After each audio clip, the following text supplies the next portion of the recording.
1월 19일 수요일 글로벌 마켓 헤드라인입니다. 미국의 10년물 국채 금리가 1.86%를 돌파하면서 2년 내 최고치를 기록했습니다. 미국의 1월 엠파이어 스테이트 지수가 마이너스 0.7로 집계되면서 예상을 대폭 하회했습니다. 미국의 1월 주택시장 지수가 83으로 집계되면서 예상을 밑돌았습니다.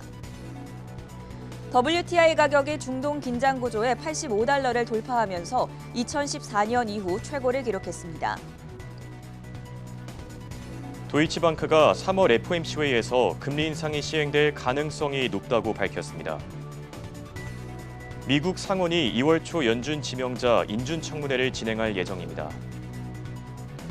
마이크로소프트가 액티비전 블리자드를 $687억 달러에 인수할 예정입니다. 미국 우주항공 기업들이 지난해 약 $145억 달러의 투자를 유치한 것으로 확인됐습니다.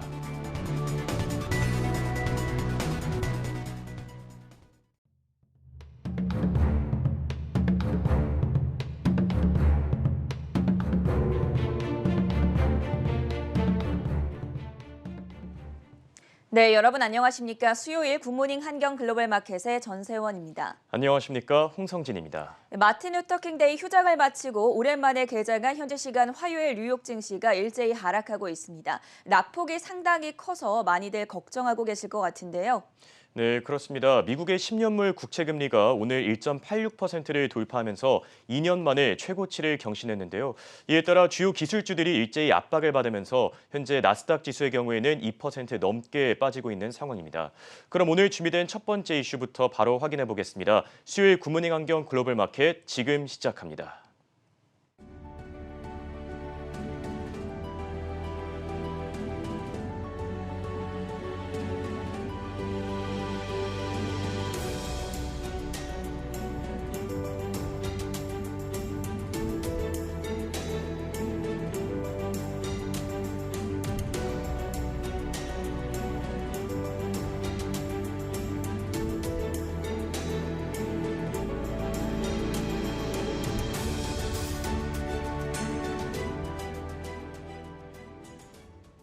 네, 먼저 수요일 마감 시황 그리고 ETF 시황부터 확인해 보겠습니다. 강수민 그리고 이혜은 캐스터 나와 있습니다. 안녕하십니까? 네, 먼저 강수민 캐스터 밤사이 나왔던 마감 시황부터 전해주시죠. 네, 마감까지 30분을 남겨두고 있는 미증시 시황 전해드리겠습니다. 국채금리 급등세를 주시한 가운데 3대 지수가 오늘은 일제히 하락하고 있습니다. 다우지수가 1.3% 떨어지고 있고요. 기술주 중심의 나스닥 지수가 2.3%, 또 대형주 중심의 S&P 500 지수도 1.6% 내림세를 나타내고 있습니다. 다우지수부터 살펴보겠습니다. 다우지수는 오늘 장중에 600포인트 넘게 떨어졌고요. 현재는 500포인트 넘게 떨어지고 있습니다. 골드만삭스가 6% 넘게, JP모건이 4% 넘게 떨어지면서 다우지수 하락을 견인하고 있습니다. 나스닥 지수도 살펴보겠습니다. 나스닥 지수는 오늘 장중에 2% 넘게 떨어지면서 최근 3개월간 최저를 찍었고요. 국채금리가 급등하면서 오늘 대부분의 대형 기술주들이 하락하고 있습니다. 테슬라는 장중에 2% 넘게, 또 메타는 4% 가까이 떨어졌었고요. 아마존, 넷플릭스도 현재 2%대 하락하고 있습니다. 또 엔비디아와 AMD 모두 2%대 떨어지면서 오늘 반도체주도 일제히 하락하고 있습니다. S&P 500도 살펴보겠습니다. 현재 4,600선 밑으로 내려온 상황이고요. S&P 500 맵에서도 상승하고 있는 종목 수가 손에 꼽을 정도로 오늘 장 흐름이 좋지가 않습니다. 현재까지 26개 S&P 500 기업이 실적을 발표했고, 이번 주에 뱅크 오브 아메리카와 유나이티드 헬스 그리고 넷플릭스 등 S&P 500 기업 35개가 이어서 실적을 발표할 예정입니다. 오늘 장에서는 투자자들이 국채금리 급등세를 주시했습니다. 연준의 조기 긴축에 대한 우려 속에서 미국 국채금리는 2년 만에 가장 높은 수준으로 올라왔습니다. 통화 정책에 민감한 2년물 국채금리는 2020년 2월 이후 처음으로 1%를 넘었고요. 10년물 국채금리도 1.86%대를 웃돌면서 2020년 1월 이후 최고치를 기록했습니다. 이어서 섹터별로 살펴보겠습니다. 오늘 장에서는 11개 섹터 중 에너지주만이 상승을 하고 있습니다. 국제유가 강세 속에서 엑슨모빌과 쉐브론, 다이아몬드백은 오늘 장중 52주 신고가를 기록했고요. 반면 기술주와 금융주가 가장 부진한 흐름을 나타내고 있습니다. JP모건과 모건스탠리가 4%대, 또 골드만삭스가 6%대 떨어지고 있습니다. 그럼 바로 이어서 개별 특징주 살펴보겠습니다. 오늘 실적을 발표한 금융주부터 짚고 넘어가겠습니다. 금융주 실적이 예상보다 부진했는데 골드만삭스의 지난해 4분기 매출은 시장 예상을 소폭 웃돌았지만 순이익은 시장 예상치를 밑돌면서 전년 동기 대비 13% 떨어졌습니다. 또 골드만삭스는 지난 4분기 운영 비용이 전년 대비 23% 늘었다고 밝혔고요. 해당 소식에 오늘장 6% 넘게 떨어지면서 시장 전반에 영향을 미치고 있습니다. 찰스 슈왑도 실적을 공개했는데 매출과 순이익 모두 시장 예상치를 조금 하회하면서 오늘 주가가 3% 넘게 빠지고 있습니다. 블랙록 CEO 레리 핑크가 탄소 없는 미래를 만들지 않는 기업은 뒤처질 것이라고 밝혔는데요. 블랙록이 투자한 기업들의 CEO들에게 보내는 편지에서 기후변화 정책을 도입하도록 요구한 것은 정치적 목적이 아니라 장기적 수익 창출을 위한 것이라고 전했습니다. 오늘장 블랙록은 2%대 떨어지고 있는 모습입니다. 국내에서도 스타크래프트로 잘 알려진 게임사죠. 액티비전 블리자드 살펴보겠습니다. 마이크로소프트가 액티비전 블리자드를 687억 달러에 인수하겠다고 밝혔습니다. IT 업계 인수 사상 최고 액수인데요. 해당 소식에 액티비전 블리자드 주가가 장중에 30% 이상 올랐고 현재는 26%대 급등하고 있습니다. 반면 마이크로소프트는 2% 가까운 내림세에 나타내고 있는 모습입니다. 이어서 애플에 대한 월가 IB들의 투자 의견 살펴보겠습니다. 도이치방크가 애플의 목표가를 175달러에서 200달러로 높여 잡았습니다. 투자 의견은 매수로 유지했고요. 애플이 지난 2년간의 공급망 문제에 잘 대처하고 있다는 평가입니다. 다만 오늘 대형 기술주들이 타격을 받으면서 애플도 2% 가까이 하락하고 있습니다. 이어서 모더나 살펴보겠습니다. 모더나가 오미크론 전용 백신 임상 시험에 착수합니다. 오는 3월에 관련 데이터를 공개할 예정이고요. 내년에는 코로나와 독감을 모두 예방하는 백신을 선보이겠다고 밝혔습니다. 다만 오늘장 모더나 7% 가까이 크게 떨어지고 있는 모습입니다. 다음은 오늘 장중 52주 신고가를 기록한 엑슨모빌입니다. 엑슨모빌이 2025년 이내에 탄소 배출량 제로를 달성할 것으로 보입니다. 국제유가 강세에 힘입으면서 오늘장 엑슨모빌 2% 오르면서 에너지주 가운데 가장 큰 상승폭 나타내고 있습니다. 다음은 의류업체 갭 살펴보겠습니다. 모건 스탠리가 갭에 대한 투자 의견을 중립에서 비중 축소로 하향 조정했습니다. 모건 스탠리는 치열한 경쟁과 비용 상승이 올해 갭의 영업이익률에 타격을 줄 것으로 전망했고요. 해당 소식에 오늘장 6% 넘게 떨어지고 있습니다. 마지막으로 1월 24일자로 나스닥 지수에서 제외가 될 예정인 펠로톤 살펴보겠습니다. 펠로톤이 컨설팅 회사 맥킨지와 함께 비용 구조와 직원 수를 줄이는 것을 검토 중이라고 전해졌고요. 해당 소식에 오늘장 2% 넘는 내림세를 나타내고 있습니다. 이어서 국제유가 살펴보겠습니다. 중동을 둘러싼 지정학적 긴장이 고조되고 있는 가운데 국제유가가 강세를 이어가고 있습니다. WTI는 85달러를 돌파하면서 2014년 10월 이후 최고치를 기록했고요. 현재도 2%대 상승하면서 85달러 선에서 거래되고 있습니다. 브렌트유도 1.6% 오른 87달러 선에 거래되고 있고요. 마지막으로 금 가격도 살펴보겠습니다. 달러와 강세와 국채금리 급등으로 금 가격은 하락하고 있습니다. 오늘장 소폭 하락하면서 1,815달러 선에 거래되고 있습니다. 지금까지 미국 증시 시황 전해드렸고요. 바로 이어서 ETF 시황에 이엔 캐스터 연결되어 있습니다. 간밤 ETF 흐름을 한눈에 짚어드리는 ETF 시황 시간입니다. 오늘은 어떤 ETF가 상승 그리고 하락했는지 살펴보시죠. 먼저 상승 종목입니다. 가장 큰 폭으로 오르고 있는 건 곡물 관련 ETF인데요. 질소는 곡물 재배에 필수적입니다. 바로 비료로 사용되기 때문인데요. 작년 이맘때와 비교했을 때 질소 가격은 약 3배 정도 상승했습니다. 또 곡물 수요는 꾸준히 오르고 있는데요. 오늘장 밀 가격은 약 3.8% 이렇게 급등했습니다. 따라서 관련 ETF도 오르고 있는데요. 구체적으로 엘리먼트 링크드 투 ICE BOF-AML 코모디티 인덱스 엑스트라 그레인 ETF 살펴보시죠. 티커명 GRU인 해당 ETF는 스웨디시 엑스포트 크레딧에서 운용하고 있는데요. 밀, 옥수수, 콩, 대두박의 가격과 연계된 지수를 추종하고 있습니다. 오늘장 약 14% 오르고 있습니다. 다음은 은 관련 ETF입니다. 최근 은 가격은 22달러에서 23달러 선에서 움직였는데요. 오늘 장중에 23.6달러까지 올라갔습니다. 현재 은 가격은 약 3% 오르고 있는데요. 따라서 관련 ETF 상승하고 있습니다. 인베스코 DB 실버 펀드 알아보겠습니다. 티커명 DBS인 해당 ETF는 인베스코에서 운용 중인데요. 현재 2.51% 상승하고 있습니다. 이번에는 하락 ETF입니다. 먼저 러시아 관련 ETF 살펴볼 텐데요. 러시아 ETF는 지난주에 이어 이번 주에도 고전하는 모습입니다. 우크라이나와 관련된 지정학적 위기가 더욱 심각해지고 있기 때문인데요. 외신은 연일 유럽과 러시아가 곧 전쟁을 할 수 있다고도 보도했습니다. 또 현지 시각 17일 가디언의 보도에 따르면 러시아는 합동 군사훈련의 명목으로 벨라루스 인근으로 병력을 보낸 바 있는데요. 이외에도 토니 블링컨 미국 국무부 장관은 현지 시각 18일부터 약 사흘 동안 우크라이나와 독일을 방문해 관련국과 해당 문제를 논의할 예정입니다. 오늘장 러시아 관련 ETF들 일제히 하락세 보이고 있습니다. 티커명 ERUS인 iShares MSCI 러시아 ETF는 블랙록에서 운용하고 있는데요.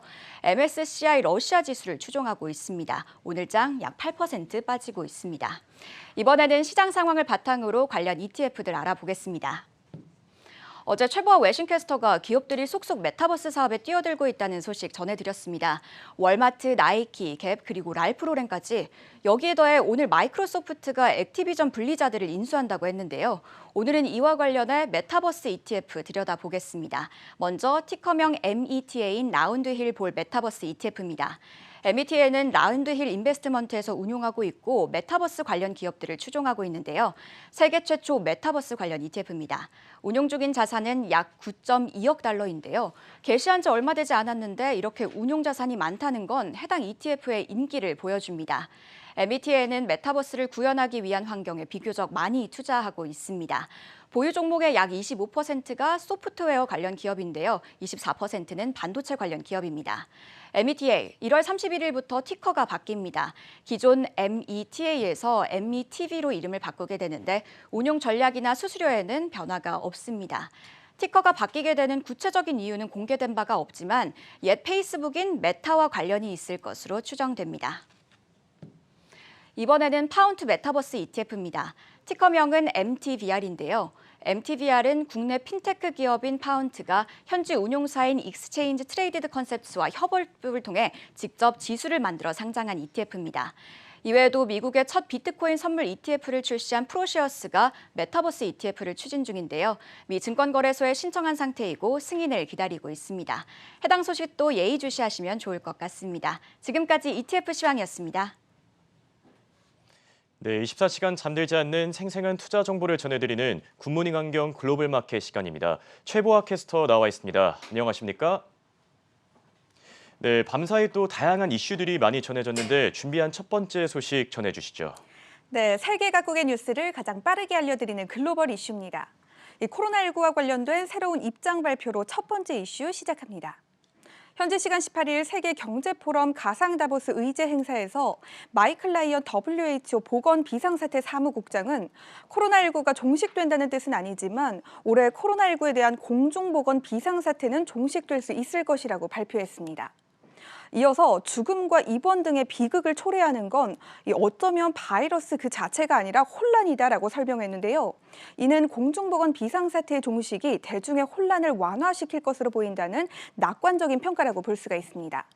하지만 공중보건 비상사태의 종식도 빈부국 사이에 백신과 의료체계에 대한 불평등을 해결했을 때만 가능하다라고 덧붙였습니다. 또 데이비드 나바로 WHO 특사는 영국은 현재 터널의 끝에 있다. 즉 코로나19의 종식이 보이는 것 같다고 말하기도 했는데요. 이 영국이 대중교통과 실내시설에서의 마스크 착용을 제외한 대부분의 제한 조치를 다음 주에 해제할 준비를 하고 있다고 전했습니다. 올해는 미국인들의 밥상에 베이컨 대신 고기가 한 점 더 올라가지 않을까 싶은데요. 두 번째 이슈 전해드립니다. 이 보험 중개업체인 윌리스 타워스 왓슨이 1,004개의 기업을 대상으로 한 설문조사에 따르면 올해 미국의 임금 인상률이 3.4%일 것으로 예측됩니다. 윌리스 타워스 왓슨의 작업 및 보상 선임이사인 레슬리 제닝스는 임금 인상률이 높아지는 원인 중 하나가 인플레이션이라는 것은 분명하지만 인재를 유치하기 위한 기업들의 노력이 더 큰 의미를 가진다라고 덧붙였습니다. 미국은 지난해 11월 무려 450만 명이라는 놀라운 퇴사자 수를 기록했는데요. 이에 따라 구인난을 해결하기 위해 고용주들은 이미 평균 3%의 임금 인상을 진행한 바가 있습니다. 그런데 올해 또 오른다고 하니 향후 파생되는 다양한 사회 경제적인 사안들도 주시해 보시면 좋겠습니다. 뜨거워지는 가상화폐 열풍이 영국에서는 제동이 좀 걸릴 듯합니다.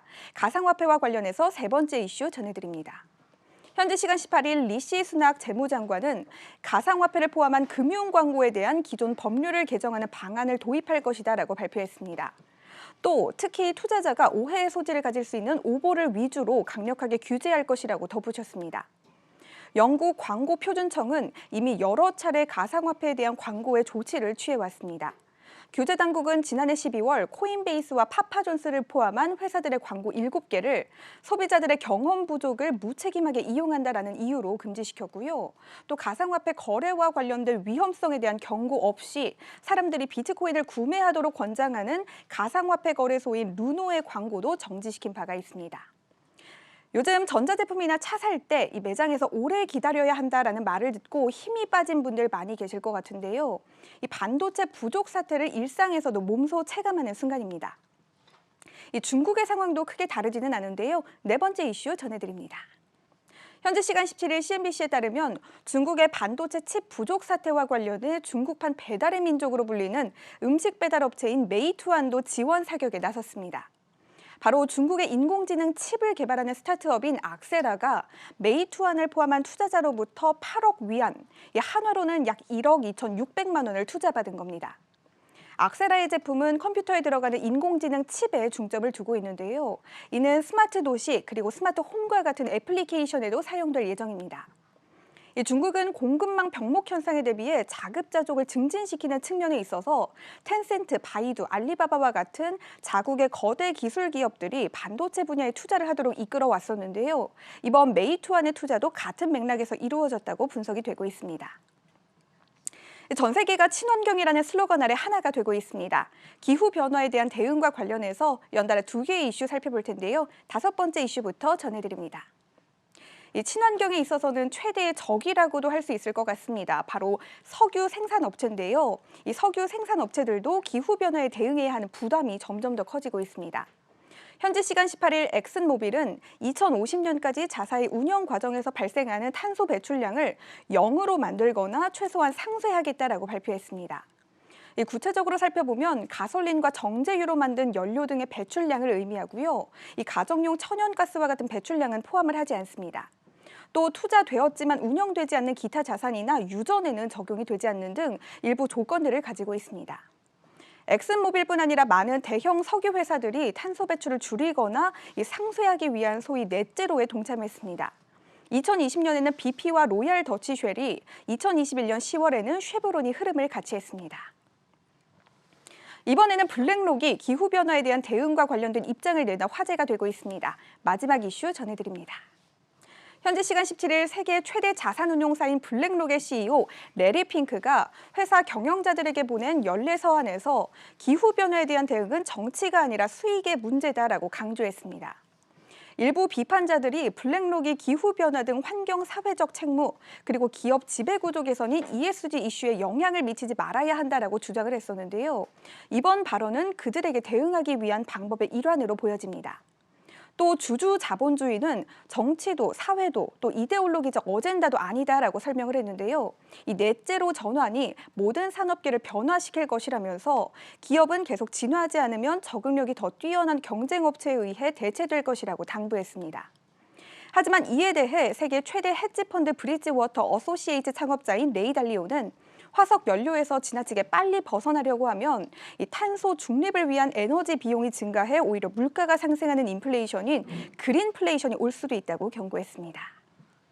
네, 코로나19와 임금 인상 등 밤사이 나왔던 다양한 이슈들 자세히 살펴봤고요. 이어서 실적 시즌이 돌입한 만큼 기업들의 실적 전망도 확인해봐야 되겠죠. 전가은 캐스터가 준비했습니다. 네, 월요일 이 시간에는 주간 증시 일정을 전해드리면서 한 주간 실적을 발표할 기업들을 소개해드렸습니다. 어제 휴장을 마치면서 본격적으로 바쁜 한 주가 시작하게 됐는데요. 월가 애널리스트들은 실적 주간에 어떤 종목들을 유망하게 보고 있을지 궁금합니다. 그럼 함께 살펴볼까요? 유나이티드 항공 2022년 리오프닝 핵심 수혜주라는 이유로 글로벌 IB 코엔의 선택을 받았습니다. 19일 수요일에 실적을 발표할 예정인데요. 취소된 항공편들로 인한 손해는 얼마인지 또 비행에 돌아오는 기업 고객들이 어느 정도 되는지 등 세부 사항들이 발표되겠습니다. 이와 더불어 보잉 787기 납품 중단으로 인한 영향은 어떨지도 실적 발표 때 관심 있게 봐야겠습니다. 이어서는 제너럴 일렉트릭입니다. 시티은행이 꼽은 이번 분기 탑픽인데요.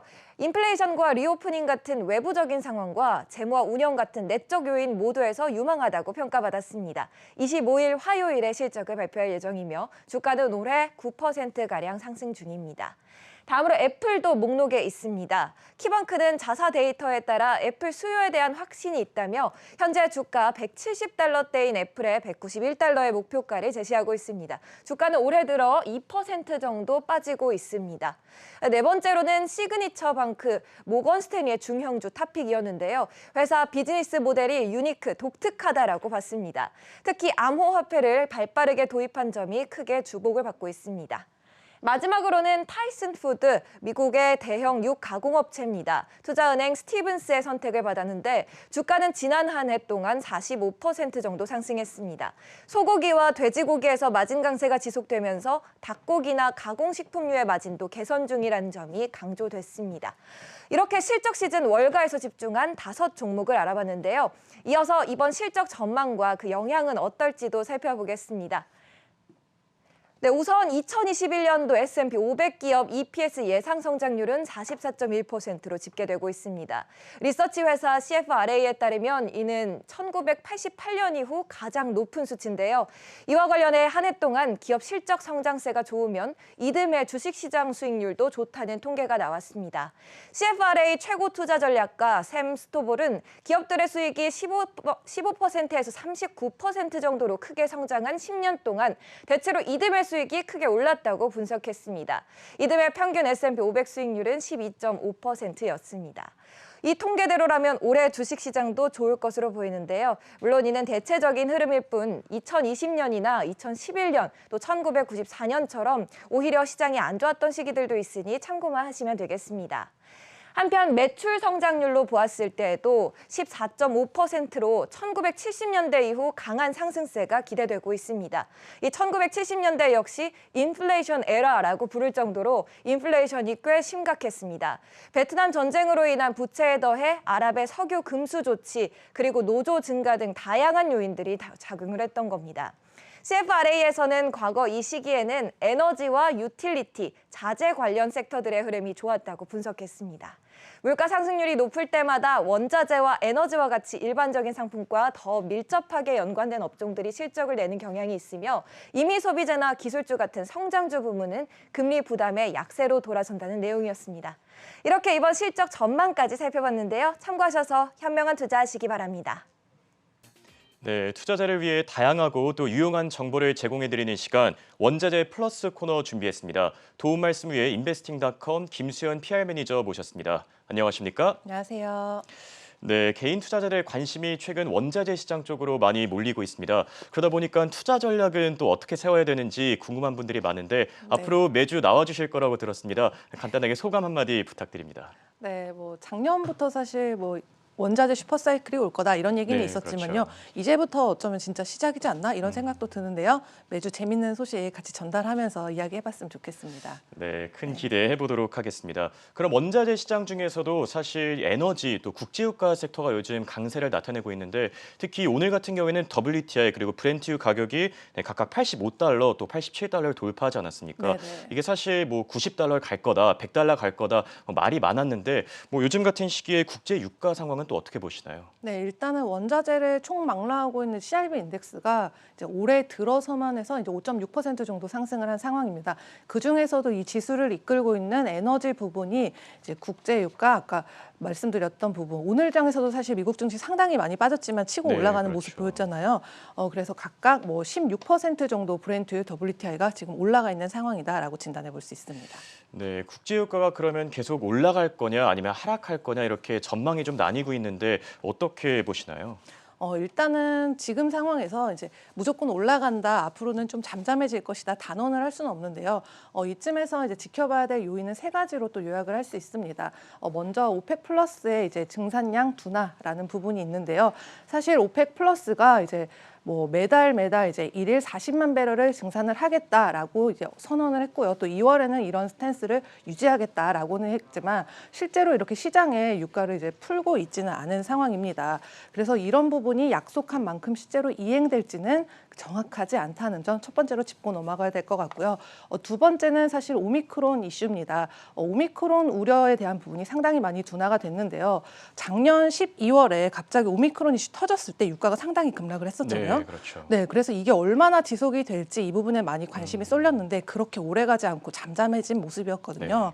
네, 그래서 이제 그만큼 시장에서 소비는 계속 일어날 것이다 보고 있는데 그런 오미크론 우려에 대한 부분이 소비를 끌어당기는 데 있어서 구체적인 숫자가 아직은 나오지 않았다. 이 부분을 또 주목해야 될 것 같습니다. 네, 그럼 이렇게 두 가지 요인 짚어주셨는데 마지막 요인이 하나 더 있겠죠? 네, 하나는 이제 지정학적 리스크인데요. 카자흐스탄 그리고 러시아의 지정학적 리스크입니다. 이제 카자흐스탄 같은 경우는 뭐 168만 배럴을 생산을 하고 있는데 지금 정치적으로 상당히 이제 불안한 시국이고요. 만약에 이제 가정이긴 한데 러시아가 카자흐스탄을 무력으로 공격을 한다 이런 상황이 벌어졌을 때 그때는 이제 정말 $100 뭐 아니면 그 이상까지도 유가가 치고 올라갈 수 있다는 점입니다.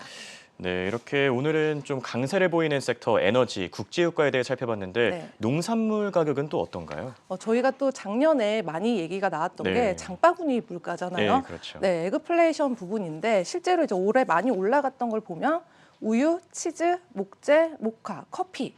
네, 저희가 이제 스타벅스만 가더라도 체감 온도를 진짜 느낄 네, 수가 그렇죠. 있는 상황인데요.